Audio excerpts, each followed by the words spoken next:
नमस्कार दोस्तों, स्वागत है आपका हमारे यूट्यूब चैनल में। मेरा नाम मानसी है। मैं दुल्हन बनी कमरे में बैठी थी। मुझे देखकर सभी मेरी तारीफ़ें कर रहे थे। मेरे हाथों में लगी मेहंदी का रंग बहुत ही चमकीला था। जो भी देखता यही कहता कि तुम्हारा पति तुमसे बहुत प्यार करेगा। मैं मन ही मन ऐसी बातें सुनकर मुस्कुरा रही थी। मुझे ऐसा लग रहा था कि मैंने अनमोल की फ़ोटो सिर्फ एक बार देखी है और उससे प्यार हो गया है। वो बहुत ही हैंडसम थे। पिछले 6 महीनों में मैंने इतने सपने देखे थे कि मैं बता नहीं सकती। जब भी मैं अपनी आंखें बंद करती तो अनमोल का चेहरा मेरे सामने आ जाता। मैं दुल्हन बनी बैठी उसका इंतज़ार कर रही थी। जब समय बीतने लगा और मेरी बारात नहीं आ रही थी तो मेरे होश उड़ने लगे। मेरे पिताजी बहुत चिंतित थे और माँ बार बार मेरी सास को फ़ोन कर रही थी, लेकिन उनके घर से कोई फ़ोन नहीं उठा रहा था। मेरे पिताजी यह बर्दाश्त नहीं कर पा रहे थे। इसलिए मेरे पिताजी ने मेरे छोटे भाई को कारण जानने के लिए उनके घर भेजा और जब कारण पता चला तो ऐसा लगा जैसे उसने मेरी जान ही ले ली हो। वो लोग कहने लगे कि अनमोल कहीं भाग गया है, वह सुबह से घर पर नहीं है। हम उसे खोजते खोजते थक गए हैं। मेरा भाई पूछने लगा कि शादी के अवसर पर वह कहाँ जा सकता है। उन्होंने कहा कि हमें नहीं पता वह कहाँ गया, हम उसके आने का ही इंतज़ार कर रहे हैं। जैसे ही वह आए हम बारात लेकर आए। अनमोल के छोटे भाई ने कहा कि उसका रिश्ता ज़बरदस्ती किया जा रहा था, शायद इसलिए वो घर से भाग गया है। मुझे नहीं लगता कि वह वापस आएगा। उसकी माँ उसे घूरने लगी, लेकिन मेरा भाई समझ गया था कि अब मेरी बारात कभी नहीं आएगी। जब उसने हॉल में आकर मेरे माता पिता को यह बात बताई तो वे अपना दिल थामकर वहीं बैठ गए और रोने धोने लगे। सब बातें करने लगे। कोई मुझे मनहूस कहने लगा तो कोई लड़के वालों को बुरा भला कहने लगा। मेरे पिता कहने लगे उनके दिल में तेज़ दर्द उठने लगा है। यह देखकर मैं कमरे से बाहर आ गई और रोने लगी। अपने पिता को संभालने लगी। मेरी बड़ी 2 बहनें अपने पतियों के साथ आई थी, लेकिन मेरे पिता का ख्याल रखने के बजाय उनके पतियों ने मुझे गालियां देनी शुरू कर दी और कहने लगे कि ऐसी लड़की की कोई इज्जत नहीं होती जिसकी बारात वापस चली जाए। वह मेरी बहनों को ऐसे ताने मारने लगे जैसे सारी गलती मेरी ही हो। मैं सोच भी नहीं सकती कि मेरे ही लोग मुझे गाली दे रहे हैं। उसी समय एक युवक इन मेहमानों के बीच से उठा और कहने लगा कि वह इस लड़की से शादी करेगा। यह सुनते ही वहाँ हड़कंप मच गया। पूरे माहौल में सन्नाटा छा गया। मेरे पिता उस युवक को देखने लगे। उसका रंग काफ़ी सांवला था, कद छोटा था, शरीर भरा हुआ था। यहाँ तक कि उसके चेहरे की बनावट भी दिखने में बदसूरत थी, बिल्कुल भी सुंदर नहीं था। वह एक साधारण युवक था, लेकिन मेरे पिता के लिए वह किसी फरिश्ते से कम नहीं था। मेरे पिता ने यहाँ तक नहीं पूछा कि वह कौन है, कहाँ से आया है, कितना कमाता है, क्या करता है।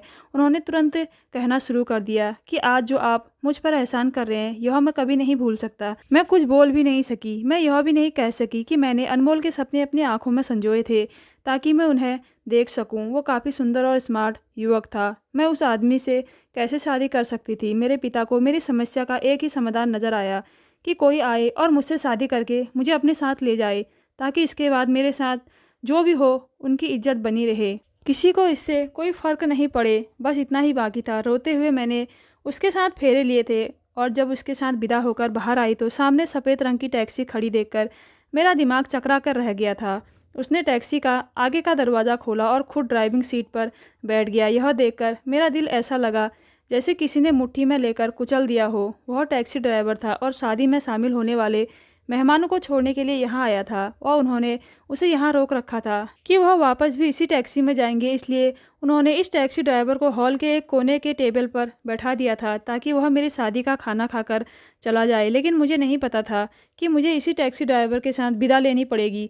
हमें उसके छोटे से घर के अंदर जाना होगा। टैक्सी एक गरीब इलाके में एक छोटे से घर के बाहर खड़ी थी। वह आगे की सीट से उतरा और अपने घर का ताला खोलने लगा। फिर मेरी तरफ का दरवाज़ा खोला। मैं बेजान मूर्ति की तरह उसे देखती रही और मैं अपनी किस्मत पर आंसू भी नहीं बहा सकती थी। वह घर क्या था? वह तो बस सिर छुपाने की जगह थी। सीमेंट से बना एक आंगन था जो बहुत छोटा था। उसके एक तरफ छोटी सी रसोई थी, सामने सिर्फ एक कमरा था। जब उसने मुझे देखा और मेरा हाथ थामा था तो मैं सोच भी नहीं सकती थी कि कोई ऐसा व्यक्ति भी मेरी ज़िंदगी में आ सकता है, और वो भी ऐसा व्यक्ति जिसे मैं देखना भी पसंद नहीं करती। वो मेरी ज़िंदगी का मालिक बन जाएगा। मुझे लगा कि मेरा हाथ उसके हाथ में बिल्कुल बेमोल लग रहा था। मेरे आंसू टिप टिप बहने लगे क्योंकि मेरा धैर्य इससे ज़्यादा नहीं था। मैं रोने लगी। वो मुझे अपने कमरे में ले गया जहाँ एक पुराने पलंग पर साफ चादर बिछी थी। पलंग बहुत छोटा था। दीवार से लगी एक अलमारी थी, एक छोटा सा ड्रेसिंग टेबल और दीवार पर एक छोटा सा आईना था।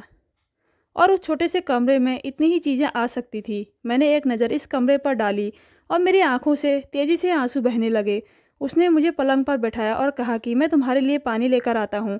मैंने हाँ में सर हिला दिया। वो तुरंत कमरे से बाहर चला गया। थोड़ी देर बाद वो अंदर आया और मुझे पानी का गिलास थमा दिया। स्टील के गिलास को देखते ही मुझे याद आने लगा कि आज तक मैंने कभी स्टील के गिलास से पानी नहीं पिया था। मैं अपनी 3 बहनों में सबसे छोटी थी। मैं खूबसूरत थी और मेरे नखरे भी बहुत थे। मैंने आज तक कभी बर्तन नहीं धोए थे। मैं कहती थी बर्तन धोने से मेरे हाथ खराब हो जाएंगे, और ना ही रोटी बनाई थी। अगर मैं रोटी बनाऊंगी तो मेरा रंग काला पड़ जाएगा और मेरे सुंदर से चेहरे में दाग आ जाएंगे। अगर मेरा कोई भाई या बहन मुझे स्टील के गिलास से पानी देता तो मैं गिलास पकड़कर ज़मीन पर फेंक देती और कहती कि मेरे लिए हमेशा कांच के गिलास में ही पानी लाना। मैंने उसके हाथ से स्टील का गिलास पकड़ा और बस 2 घूंट पानी पीकर उसे वापस गिला दे दिया। उसने पानी का गिलास एक तरफ रख दिया और मेरे सामने बैठ गया और बोला कि जो कुछ भी तुम्हारे साथ हुआ है बहुत बुरा हुआ है। मैंने मन ही मन सोचा कि वह सही तो कह रहा है। इस शादी के बाद मेरे साथ बहुत बुरा हुआ है। इससे भी बुरी बात यह थी कि मेरे पिता को शादी से पहले यह देख लेना चाहिए था कि वह अपनी खूबसूरत बेटी को किसे दे रहे हैं। अगर अनमोल भाग गया तो यह जरूरी नहीं था कि मैं कुंवारी रह जाती और मेरे लिए और कोई अच्छा रिश्ता आ सकता था। लेकिन उन्होंने मुझे पकड़ लिया और एक टैक्सी ड्राइवर से मेरी शादी करवा दी। मेरे आंसू ऐसे बह रहे थे जैसे कभी रुकेंगे ही नहीं। मैंने सोचा उसके साथ ऐसे कुछ समय बिता लूं और फिर उसे तलाक देकर अपने घर वापस चली जाऊंगी। मैं इस आदमी के साथ अपनी ज़िंदगी नहीं बिता सकती थी। उसका नाम महेश था। शादी के समय मुझे पता भी नहीं था क्योंकि मैं गुमसुम बैठी थी। उस समय पापा को अपनी इज्जत का भ्रम बनाए रखना था और मैं उन्हें बलि का बकरा मिल गई थी, इसलिए मुझे नहीं पता था कि इसका नाम क्या है। उसने 500-500 के नोट मेरे हाथ में रखे और कहा कि यह तुम्हारी मुंह दिखाई के पैसे हैं। शायद कुल 2000 थे। फिर मुझे याद आने लगा कि अनमोल की माँ ने कहा था कि मेरा बेटा तुम्हें मुंह दिखाई में डायमंड सेट देगा। पर उन पैसों को देखकर मेरी आंखों से आंसू गिरने लगे। मैंने वो पैसे एक तरफ रख दिए। मैंने कहा सुनो। उसने कहा हाँ। मैंने कहा मैं अभी किसी भी रिश्ते के लिए तैयार नहीं हूँ। उसने कहा मुझे पता है तुम मानसिक रूप से अभी किसी भी रिश्ते के लिए तैयार नहीं हो। मैं तुम्हें परेशान नहीं करूँगा, लेकिन जो तुम्हारा अधिकार है वो तो मुझे देना ही होगा, जो तुम्हारा हक है। यह कहकर उसने अपनी तकिया और रजाई उठाई और कमरे से बाहर चला गया। दिसंबर का महीना था, इसलिए ठंड भी थी। मैं बिस्तर पर लेट गई, लेकिन इस शादी के जोड़े में सोना मेरे लिए आसान काम नहीं था। मैंने रोते हुए अपने गहने उतारे और फिर अलमारी खोली तो देखा वहाँ सिर्फ मर्दाने कपड़े थे। लेकिन फ़िलहाल ये मेरी मजबूरी थी, इसलिए मैंने उन्हें पहना और बिस्तर पर लेट गई। और सुबह आरती की आवाज़ सुनाई दे रही थी, पर मैं सो रही थी। शायद मंदिर पास में ही था, तभी ऐसा लगा जैसे मेरे कमरे में कोई घुस आया हो। मैंने बड़ी मुश्किल से आँख खोली तो देखा महेश कमरे में मौजूद वॉशरूम में नहा रहा था। इसके बाद उसने मेरी तरफ देखा और फिर कमरे से बाहर चला गया। वो शायद सुबह की आरती के लिए मंदिर जाता था। अब मैं जाग चुकी तो मैंने सोचा कि पूजा कर लूँ। मैं वही पूजा करने लगी, पर जैसे ही मैंने आरती के लिए हाथ ऊपर उठाए तो मैं रोने लगी कि आखिर मैंने ऐसा कौन सा पाप किया था कि मेरी शादी ऐसे आदमी से हुई जो मुझे बिल्कुल भी पसंद नहीं था। सुबह जब वो टैक्सी चलाने निकला तो मुझसे कहा कि उसने खाने का सारा सामान फ्रिज में रख दिया है, अगर तुम बनाना चाहो तो बना सकती हो। मैं चुपचाप बैठ गई और उसके छोटे से घर को देखने लगी। मेरे माता पिता ने तो मुझे पलट कर भी नहीं पूछा। जब मुझे अपनी बीती ज़िंदगी याद आती तो मैं रोने लगती।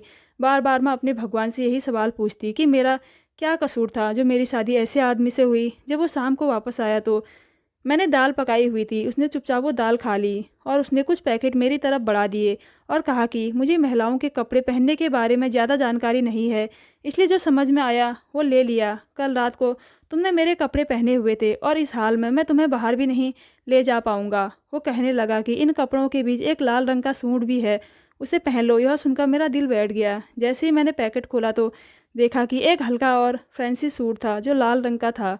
उसमें लाल चूड़ियाँ और लाल लिपस्टिक और थोड़ा सा मेकअप का सामान भी था। फिर मैंने उसकी तरफ देखा तो वह मुस्कुरा रहा था। मुझे झुरझुरी सी आने लगी थी। मैंने कहा आपके साथ ऐसा रिश्ता नहीं रख सकती, और उसने कहा कि अब बहुत समय बीत चुका है। मैंने कहा देखो मेरी बात सुनो, मैं तुम्हें पसंद नहीं करती, मैं तुमसे प्यार नहीं करती। जो भी हुआ वह एक हादसा था। वह कहने लगा मुझे पता है सब कुछ वैसा नहीं हुआ जैसा होना चाहिए था, लेकिन क्या हुआ अगर यह कहा जाए कि आपको मेरी भावनाओं का भी ख्याल रखना चाहिए। और जहाँ तक प्यार की बात है तो असली प्यार हमेशा शादी के बाद ही होता है। और आप इसे पहनिए, मैं आपका बाहर इंतज़ार कर रहा हूँ। 1 घंटे के बाद जब वह वापस से कमरे में आया तो उसने मुझे उसी पुराने हालात में देखा और कहा तुमने अपने कपड़े क्यों नहीं बदले। मैंने कहा मैं तुमसे प्यार नहीं करती, तुम चाहो तो मुझे छोड़ सकते हो। मेरा यह कहना था।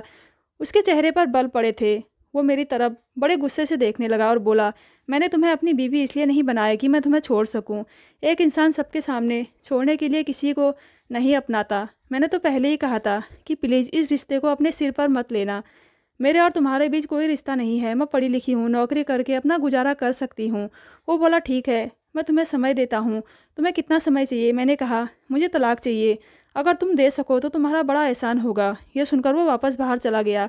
अगले दिन मैं आंगन में बैठकर चाय पी रही थी, तभी सामने से मुझे किसी की आवाज़ सुनाई दी। मैंने देखा एक हैंडसम लड़का मेरे सामने छत पर खड़ा था, मेरी तरफ इशारा कर रहा था। अपनी उंगलियों के इशारों से मुझे कुछ बताने की कोशिश कर रहा था कि मैं बहुत सुंदर हूँ। हालांकि ये हरकत बहुत ख़राब थी, पर वो लड़का काफ़ी हैंडसम था।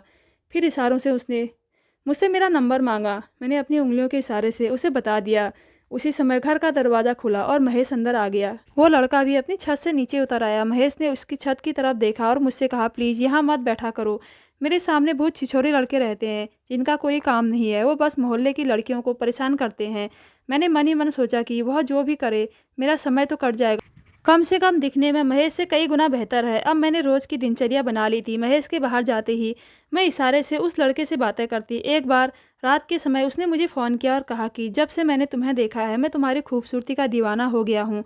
मैंने कहा अच्छा, तुम जानते हो मैं कौन हूँ? उसने कहा हाँ, मुझे पता है। तुम इस बदसूरत काले ड्राइवर की पत्नी हो। मुझे नहीं पता कि उसे इतनी खूबसूरत पत्नी कैसे मिली, लेकिन तुम्हारे साथ तो बहुत बड़ी ज्यादती हुई है। मैंने कहा हाँ, लेकिन अब मैं क्या कर सकती हूँ? उसने कहा तुम्हारे साथ बहुत बुरा हुआ है, लेकिन कोई बात नहीं, मैं हूं ना, मैं तुम्हारी सारी इच्छाएं पूरी कर सकता हूँ। मैंने कहा देखो, मैं सिर्फ तुम्हारे साथ फ़ोन की हद तक रिश्ता रखना चाहती हूँ, इससे ज़्यादा कुछ नहीं, क्योंकि मैं एक सभ्य लड़की हूँ। मेरी बात सुनकर वह हंसने लगा और बोला ठीक है, हम अपना रिश्ता सिर्फ बातचीत तक ही रखेंगे। मैंने भी उसकी बात मान ली, क्योंकि अब मुझे भी अपना दिल लगाना था और मैं इस ड्राइवर से अपना दिल नहीं लगा पा रही थी। मैंने उस लड़के से फ़ोन पर बात करना शुरू कर दिया।